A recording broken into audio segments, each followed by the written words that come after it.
ఢిల్లీలో జరిగిన రచనాత్మక కాంగ్రెస్ జాతీయ సదస్సులో రాహుల్ గాంధీ గారు వేసినటువంటి ఒక చిన్న స్కిట్ ఏదైతే ఉందో దాని మీద దేశవ్యాప్తంగా వాదోపవాదనలు జరుగుతూ ఉన్నాయి.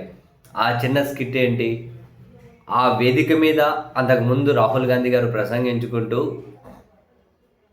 భారతీయ విదేశాంగ విధానం చాలా దారుణంగా ఉంది అని, ఈ ప్రభుత్వం మన విదేశాంగ విధానాన్ని కాపాడడంలో ఘోరంగా విఫలమయ్యారు అని చెప్పి ఆరోపణలు గుప్పిస్తూ, అసలు విదేశాంగ విధానం అంటే వీళ్ళకి అవగాహన కూడా ఉండడం లేదు.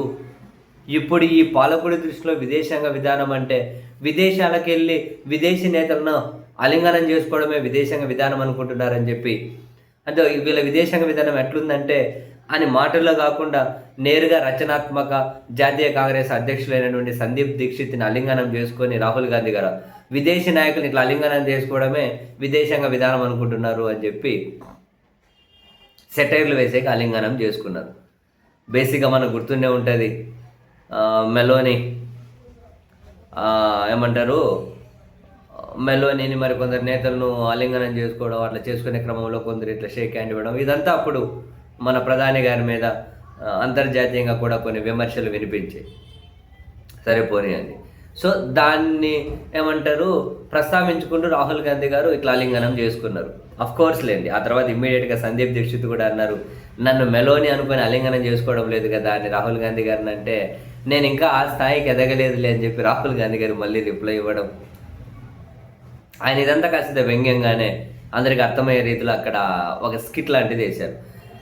అండ్ అదే వేదిక మీదనే రాహుల్ గాంధీ గారు తన ప్రసంగాన్ని కొనసాగించుకుంటూ బీజేపీ ఆర్ఎస్ఎస్ మీద తీవ్ర స్థాయిలో మండిపడ్డారు. ఇది ఒక జోకర్ల గుంపు అని చెప్పి ఆయన తీవ్రంగానే ఘాటుగానే విమర్శలు చేశారు. బీజేపీ ఆర్ఎస్ఎస్ను ఒక జోకర్ల గుంపు అని, వీళ్ళకు దేశం మీద ప్రేమ కానీ అసలు దేశం అంటే ఏంటి అన్న డెఫినేషన్ కూడా తెలియదు అని చెప్పి, భారతదేశ గొప్పతనం అంతా సోదర భావంతోనే నిండి ఉంది అని, ప్రేమ సోదర భావం అహింసే దేశ పునాదులని, దాన్ని వీళ్ళు పగ ద్వేషంతో నింపేస్తున్నారు అని, ఆర్ఎస్ఎస్ కూడా కనీసం ఒకప్పటి విధానాలు కూడా వాళ్ళవి లేవు అని, ప్రస్తుతం దేశం యొక్క వాస్తవికతను వాళ్ళు కూడా అర్థం చేసుకోవడం లేదు అని, ఆదాని అంబానీ లాంటి కొందరు కార్పొరేట్ ప్రయోజనాలను నెరవేర్చడం కోసమే ఇప్పుడు బీజేపీ ఆర్ఎస్ఎస్ ఇద్దరు కూడా పనిచేస్తూ ఉన్నారని, ఆ సంస్థలోని కొందరి ఇటు బీజేపీలో కావచ్చు ఆర్ఎస్ఎస్లో కావచ్చు కొందరు వ్యక్తుల ప్రయోజనాలు నెరవేర్చడం కోసమే వాళ్ళు పనిచేస్తూ ఉన్నారు అని, దీనివల్ల దేశం పురోభివృద్ధి ఎప్పటికీ సాధించదు అని రాహుల్ గాంధీ గారు అయితే వ్యాఖ్యలు చేశారు.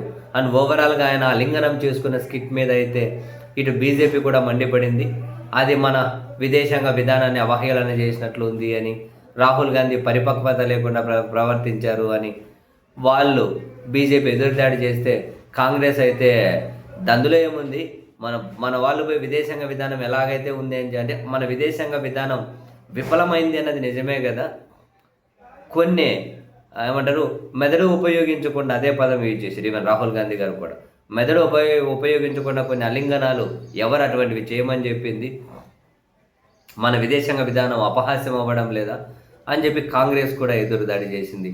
మొత్తం మీద రాహుల్ గాంధీ గారు అయితే ఆ స్కిట్ చాలా చాలా నవ్వులు ఊహించింది.